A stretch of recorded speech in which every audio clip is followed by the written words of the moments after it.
To Mudhamaki Online School of Religion, MOS.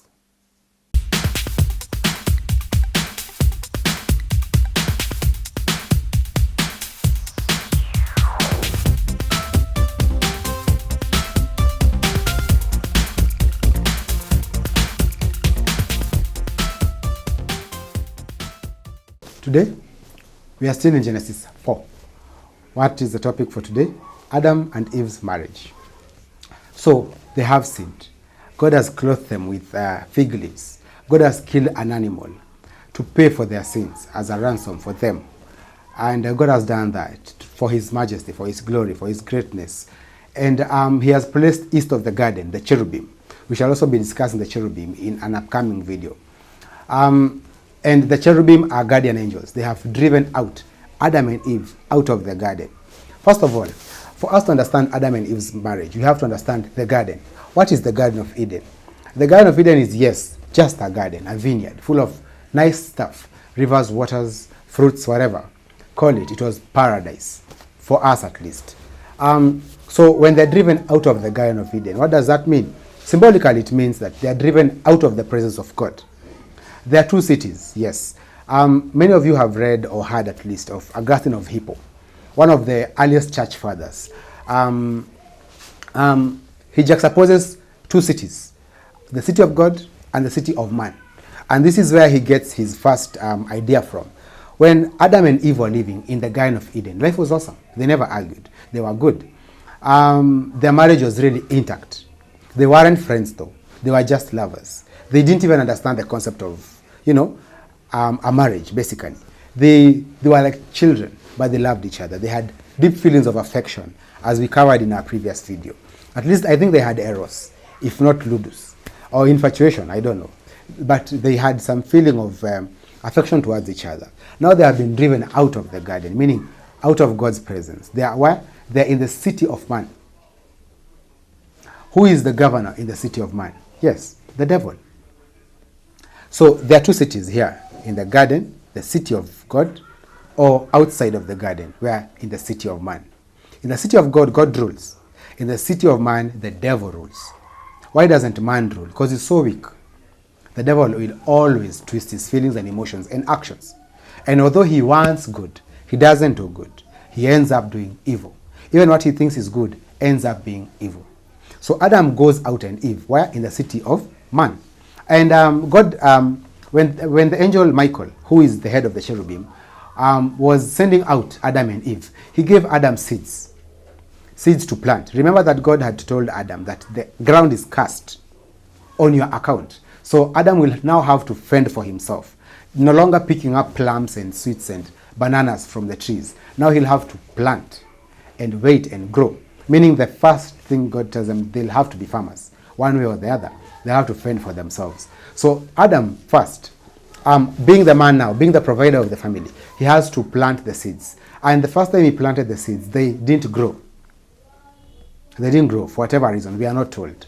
Even Augustine does not explain to us why the seeds didn't grow.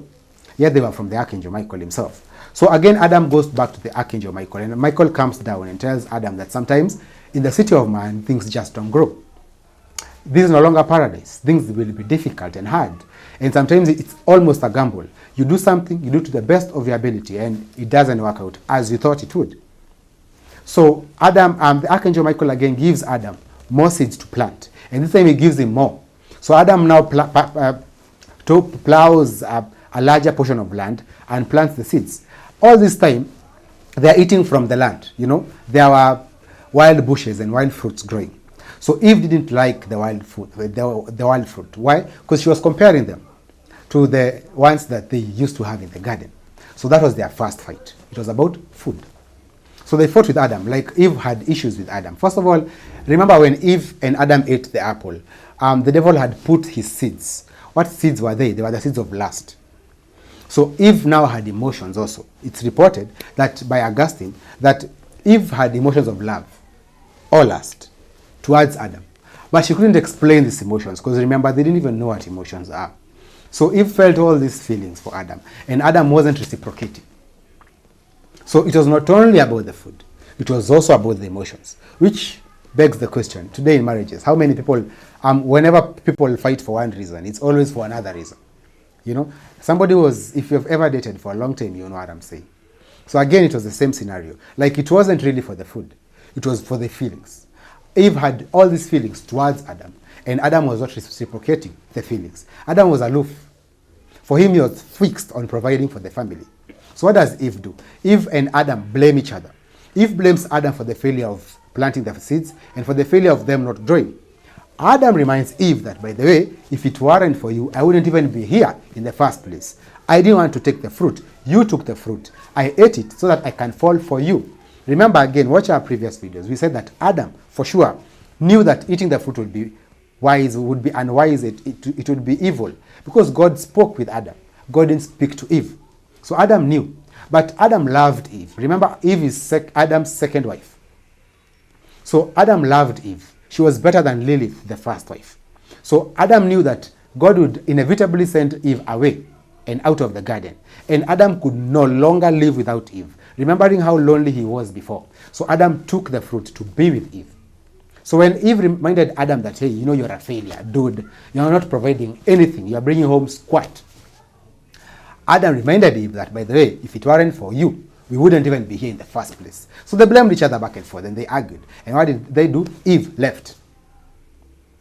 Eve left their home and went. And Adam also left their home and went. And that's the first breakup. They didn't actually totally divorce. It's the first separation of marriage and the first breakup in a relationship from the history of man as we know it to be. So they broke up for about a period of 50 years then, which is today about 5 years. Then people lived longer. So they broke up for 50 years, according to Augustine and the church fathers. So Adam left, went east, Eve went west. So both of them, while they had gone, the devil and his demons and his minions disguised themselves as angels of light. Remember, they were from heaven. Their body was now fallen, but they could disguise themselves. The devil is the master of disguises, remember? He disguised himself and entered the garden. He did the same thing now and disguised himself like an angel of light. And remember, even Adam don't even know what these things are. They have feelings they don't understand. So wherever Eve was and wherever Adam is, they both slept with demons. Yes, they both had promiscuous relationships with demons. And that's the first cheating we see in marriage. So, which makes me beg the question, do people cheat in marriage? Do you cheat in your marriage? Or relationship, that is. Adam and Eve clearly cheated on each other. So, the devil, basically, we won't focus on Adam, because his cheating was his own cheating. But Eve's cheating has bigger ramifications for the human race. So Adam cheated and slept with demons, and he was basically, Adam for sure loved Eve so much. So he was so heartbroken, and we can also say that he was actually in a depression. Adam was in a depression. According to many church fathers, they write that Adam was, whenever he wasn't sleeping with demons, he was alone, castigating himself for all he did, for having been born, for having been created, all this for his existence, basically. It was so cruel on Adam, and he actually loved Eve. Eve on the other side was sleeping with demons. Basically, Adam was sleeping with, amongst other demons, Lilith, the first wife. Remember, she became a demon, yes. Eve on the other side was specifically amongst the demons who were abusing Eve, basically, because she didn't know what she was doing, more or less. They were taking advantage of her. She was so naive, basically, like most women are. Majority of the demons who, specifically, the demon who was sleeping with Eve the most was the archangel Samael and Lucifer himself. So in this one time, Lucifer spills the beans. And Lucifer tells Eve, go back to your husband. And you see what we are doing? Do the same. And Eve now goes to find Adam. And she now returns home and goes east. Finds Adam is not at home, and she goes east. And she finds Adam, depressed and whatever, and sleeping with everybody and castigating himself. And the Archangel Michael had incidentally come back to Adam that night, the night prior, and told Adam that he has to go back to his wife. It's what the Lord has said. And Adam loves Eve. So Adam was also thinking of, but remember now, there's now the manly ego. Adam wanted to go to Eve, but again, his ego was like, why should you be the first to make a move? So when Eve came, it was so easy for Adam, and they spoke, and they reconciled, and they went back home. So that night, Eve did with Adam what the devil had done to her. And she made sure that Adam also spilled the beans.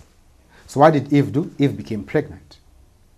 And when she became pregnant, the first child, remember, we all know that their firstborn son is who? Cain.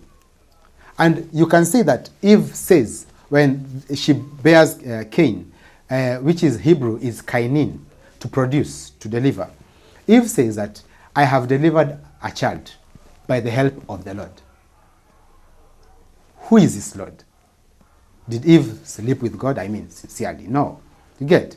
Yeah, this shows us that Eve slept with somebody else, disguised as the Lord. It was also Adam, but also it was somebody else, who is Lucifer, the devil. So Cain comes out as a serpentine child. As a serpentine child.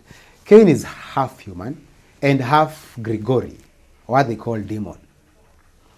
Again, Adam continues and bears again, apart in about 1 to 2, 3 years difference. Eve again bears a second son, and this time the second son is called Abel. Abel in Hebrew is Hevel. Hevel is the same word for breath.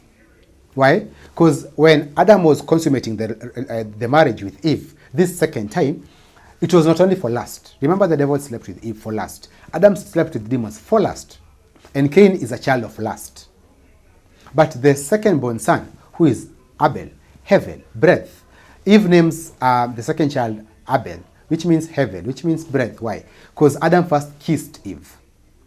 So Eve first felt the breath of Adam. It was love. It was emotion.